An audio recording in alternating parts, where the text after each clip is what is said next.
Imagine holding your newborn for the first time, exhausted and alone, only to learn weeks later that your cheating ex has slapped his video game fantasy onto her official birth certificate, complete with numbers, like she's just another online avatar.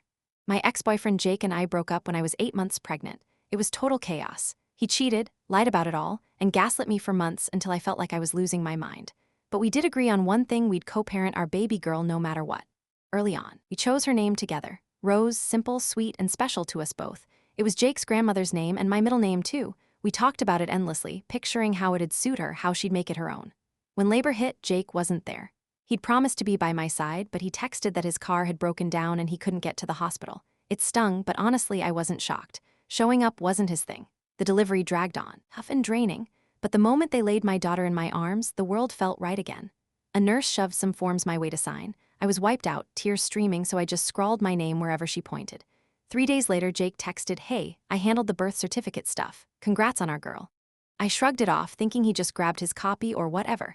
Then 2 weeks on, the official document showed up in my mailbox. I tore it open, ready to see Rose in crisp black ink. Instead, my stomach dropped. There it was, Ravenstorm 77, all jammed together like one weird word. I figured it had to be a mix-up. Some clerk's fat finger error at the records office. I dialed them right away, spilling the story about the screw-up. "Ma'am," the voice said calmly, "that's the exact name the father submitted. Ravenstorm 77.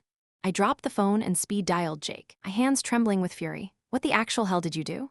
I yelled the second he answered. "Oh, you saw it? Cool," he said, chuckling like it was a joke. "Yeah, I switched it up. Rose felt too plain. We agreed on Rose. You can't just rename our kid without me." That's when he laid out his messed up reasoning. Jake was still glued to that fantasy game. He played 16 hours a day instead of pulling his weight with a job. Raven was his top character, this fierce which he'd leveled up for 8 years straight. Storm 77, that was his old-school gamer tag from his teen online days. He even had Storm 777 inked across his chest in spiky font. This wasn't random. It was his sick power move, branding our girl like an extension of his screen life, his last grip on us. "She's my kid too," he said, smug as ever. I wanted a name that hits home for me. "You named her after pixels and a login? Raven's strong, she'll get it someday." I snapped. I was yelling so hard my voice cracked, and my neighbors knocked to make sure I wasn't in real trouble. Our sweet baby, stuck with Ravenstorm 77 like some forgotten forum handle? No way. I lawyered up that day. Turns out, fixing a registered name is a nightmare, pricey and picky. I had to show it wasn't in her best interest to keep it. With Jake listed as the dad, he'd either sign off or I'd prove him unfit.